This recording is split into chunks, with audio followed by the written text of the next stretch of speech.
When we found out we had gotten the contract to do Myst III, I mean, it was such an overwhelming honor.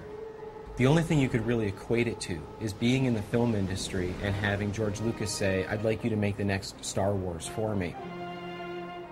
There were certain themes in the game that we really wanted to stay consistent with, but we also wanted to add technology that would let the player look 360 degrees around them. We're not hiding anything, it's a complete world.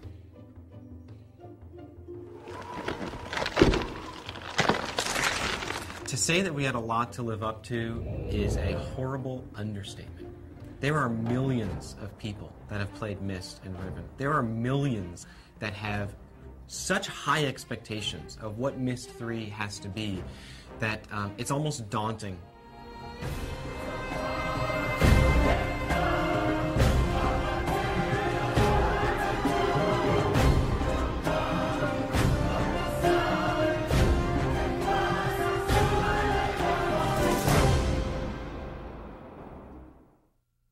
Myst was a remarkable product when it first came out in 1993. A company by the name of Cyan produced the product. It's a phenomenon in the game industry. No game has ever sold that well.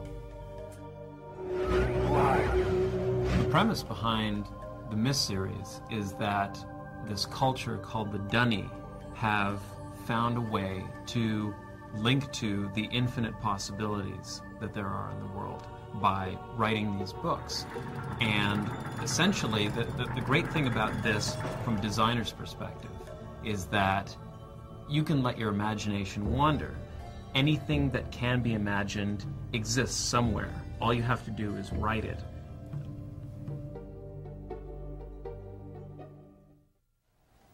Atris, is that you? Come to rescue your book so soon? The really early decision that we made was to try to create a story context that would really offer us the opportunity to create a lot of deliberate puzzles. The Lesson Age concept gave us a great foundation to start from. My sons, I promise to teach you the secrets of my ages. This world is the idea behind the Lesson Age concept began with a question. I was looking at Myst Island from the original game, and I was thinking, why would someone who has the ability to write a link to a world, write a link to a world with such diverse and unusual elements within it? Well, if Atris wanted to educate his sons about certain fundamental concepts, then he would write a linking book in such a way that it would incorporate these diverse elements. And it was really from there that the idea of these teaching ages arose. This what you expected, Atris? When you followed me here hoping to reclaim relation? One of the challenges of telling a story in an interactive game is that you can't always control what sequence of events is going to occur in the game. So in order to make a story work in Exile, we had to come up with ways in which we could tell the story from various directions. What's the matter, Atris? Can't remember how things work? You'd get snippets of the story the more you progress through the game. You've returned, but where's Relishan? I think what Cyan managed to capture in the Myst games is a world that felt very bizarre and surreal and intriguing, but at the same time somehow familiar. They would take these things that were perhaps medieval or Baroque and juxtapose them in a certain way that was impossible in our own world. And I think that made it very accessible for a lot of people. What I really wanted the designers to explore was the boundaries of what was defined as an age. In Myst and Riven, you see an age as this island within sort of an endless sea in this world. And for us, that could be anything. The environments of Exile aren't meant to be intimidating. Jananan is a very tropical environment and sort of a rock climber's paradise. Voltaic has sort of a Grand Canyon feel, a very majestic feel. Tamana is the new home for Atris and Catherine and their baby Yisha, so we wanted something that was very familiar, very Myst and Riven-like. Some of the other environments are very different. The original idea we had behind Idana, or the Life Age, as we referred to it in production, was to gather as much life and enrichment as possible into one area. This is basically all about life. The idea of the inverted tree was taking something normal and tweaking it and making it a little abnormal. Taking the tuft of the tree and turning that into the enclosure or the living space and letting everything else fall into the ocean, and then going for the absolutely radical. Technologically speaking, I mean, we ran into all sorts of issues. I was no longer confined to a flat two-dimensional map. I had to work three-dimensionally. I had to basically come up with another way to model this thing out. Everything was a challenge in this one. It is amazing how much work it takes to put together a project like this. You sort of have to step back and say, we are going to build the best game we can possibly build. We are going to put our heart and our soul into it. One of the first steps in achieving the graphics was to make sure that we had quality personnel. Our designers had to be top-notch. Our modelers and texture artists had to be some of the best in the industry. We had a lot of artists that were already using 3D Studio Max here at Presto Studios, so we started looking into the package and seeing how well it could do high-res, pre-rendered graphics for our game. The animators did a couple of tests early on, and the results were very positive.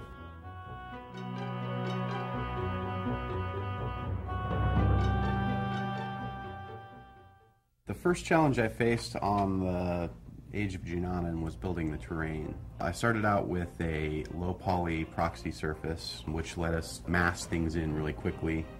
Then I took that and subdivided it down with a subdivision surface technology in Max called NURMS. Basically what this does is takes this kind of square, flat, low poly surface and smooths it out so it looks nice and smooth and organic. The next step of the process is to paint custom displacement maps for each of the pieces of geometry that will be in the terrain. And so what that allows us to do is actually paint the geometry instead of having to hand model every crease and bump and edge that goes into all this complex rock and terrain. One of the last things that we do when we're working on Myst III is something that we've kind of dubbed the Greeble Pass. We go ahead and go through the entire age and add things like grass, weeds, debris, you know, just the kind of things that bring the age to life.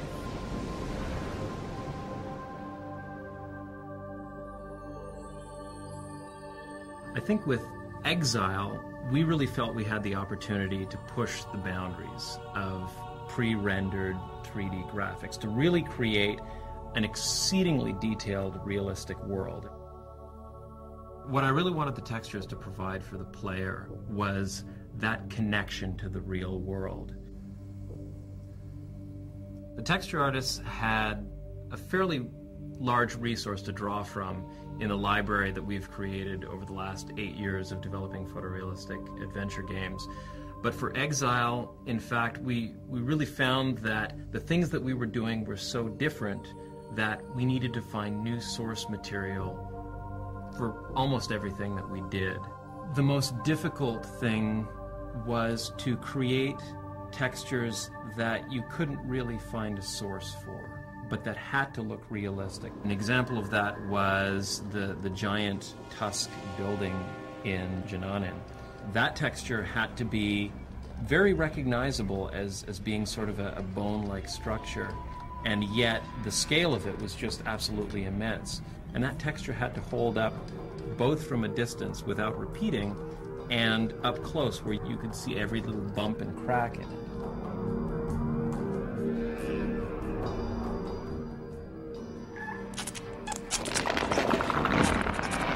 With the puzzles, we really wanted the player to have a clear idea of what they were going to do and what they were trying to solve and be able to see the outcome of their trials right away.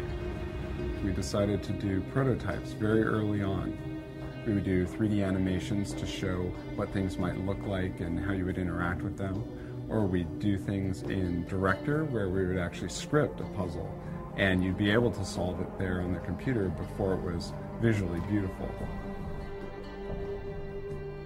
One of the things that we really felt we needed to do was to educate the player and prepare them for the challenges ahead. A lot of the ages are filled with things that you've never seen before, and we can't expect players to be able to look at them and just through their design be able to figure out what they do. When they approached a puzzle later on in the game, we wanted them to have something in the back of their mind, something that they had seen before that they would intuitively relate to the challenge that was placed in front of them.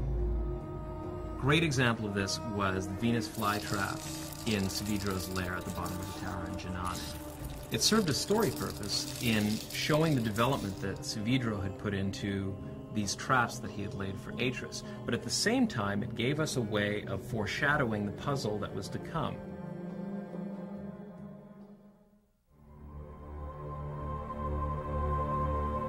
In my own opinion, I think that lighting was probably the most powerful tool that we had in creating these worlds. The mandate that I really put on each of the animators was to, with every scene that they created, to create something that would be a back-of-the-box picture.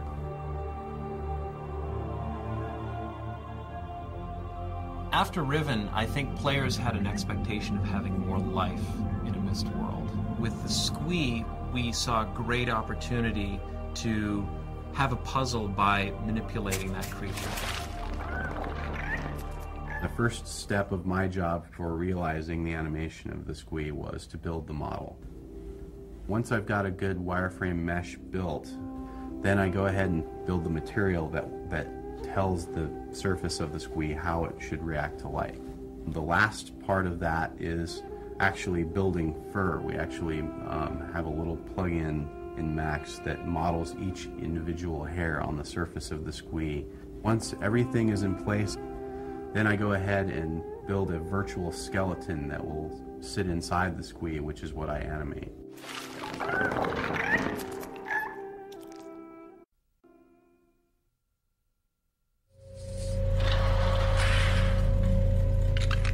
Almost every animation in the game requires a very specific sound. The ocean water lets you know that there's this vast ocean out there. A little bit of wind makes it feel real. So when sound first comes in, it really sets the mood for the entire environment.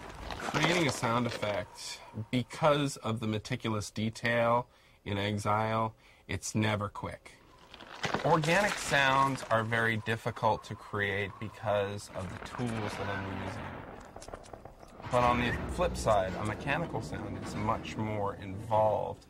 Some of the sounds that I use in, for instance, the observatory are extremely mechanical. Every process within that observatory is powered by this huge clock-generating, mechanical, looping, rhythmic thing. The elements that I put into this sound, I mean, there's probably 50 or 60 playing at any time. Speed. Real concern and action. Atris usually doesn't keep people waiting here this long. He's just been so concerned about his books. Myst III was a very complicated video shoot. There was a lot of very specific camera techniques, lenses used, that type of thing. Every single light that was in the computer-generated world, we would match on stage with a real physical light. And we'd use all kinds of gags, things to block to simulate leaves, or cutouts to simulate doorways. All of these kinds of things help to sell the shot. When the character walks into the room and the light falls on them properly, you can't tell what's reality and what's computer-generated. I suggest that you think very carefully about using it. Because the one thing I know about linking books, the doors they open don't close behind you. We had a really tricky shot in Exile. The idea was Atris walks in one end of the study and Savidro sort of links in behind, and we wanted to have this single continuous shot where the camera turns and looks at Atris and then turns all the way around and sees Savidro. The final composite with all of its elements actually took place over the course of 2 months. You have 4 pieces of video, you have special effects, you have the fire, you have the curtain falling away, and on top of that you have the camera swinging around, you know, wherever it wants to go. Getting that effect done, in the can, looking right, was probably the most difficult video I've ever had to do in my entire life. Basically, we take the original footage, which is shot on blue. We knock the blue out of that, so all we have is the character that remains. We drop the character on top of the background, and that gets us 80% of the way there. In Combustion, we put it all together, sort of timing this piece over here, this piece over here, and because Combustion is actually a 3D compositing tool, we're able to move the camera and swing it around. It's a tremendous opening to the game. No! No!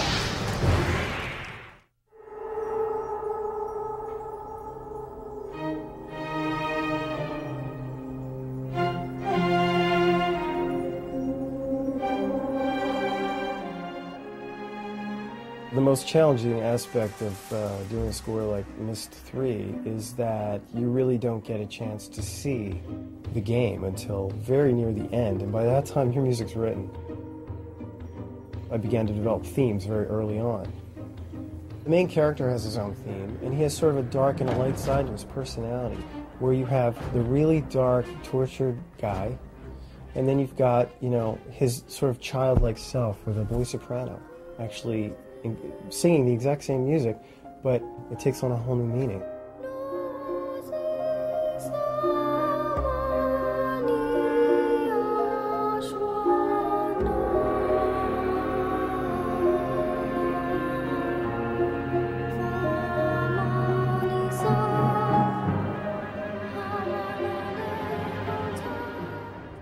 Then there's also sort of the theme of the entire game, with all the choir singing in the language of this new title. I sent the first draft to Presto, and they're like, okay. And it was really a fortunate place to start, because that really was the umbrella under which everything else could be tweaked and developed. The music is the unseen character in any media form. It does become something that the listener may not really be thinking about, but yet affects their perception of what's actually happening on the screen, whether it be a computer screen or a television or movie screen. Meeting the Dunny, those brave men and women who are building a new life for themselves, I realize I've been given another chance as well. We designed this unseen character together, between Presto and myself, to heighten the drama, to heighten the experience.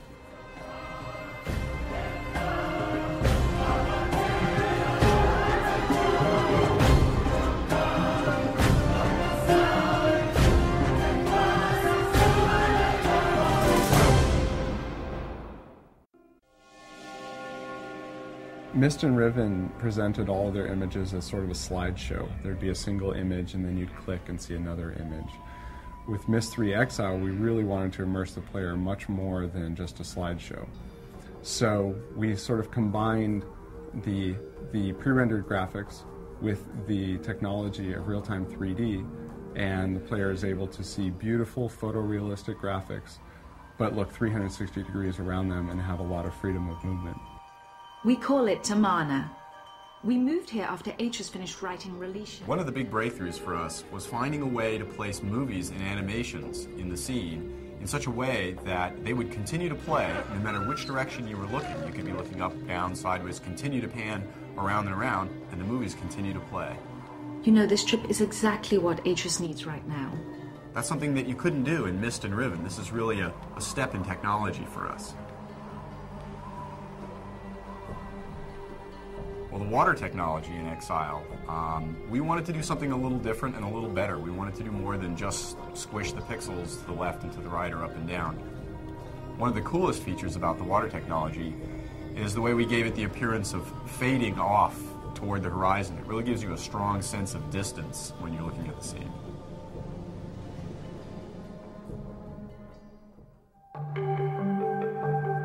The most exciting part for me is being at the end of the chain and actually being able to get my feet wet, programming some of the things in the game. The building of the worlds probably takes one person a month or 6 weeks per world. It's fairly easy to get the navigation working and the animations in, but the implementation of the puzzles is usually the challenging part. In a real-time game, the graphics are drawn every frame, maybe 30 frames per second while the player is playing. But because Exile is a pre-rendered game, that means we're generating the graphics much earlier and they're fixed. We have to account for all the possibilities. This sometimes causes quite a headache for all the people involved because a puzzle may have 60 to 100 to 200 different possibilities, all of which have to be accounted for before the player plays the game. It was pretty amazing to see the first environment come together in the game.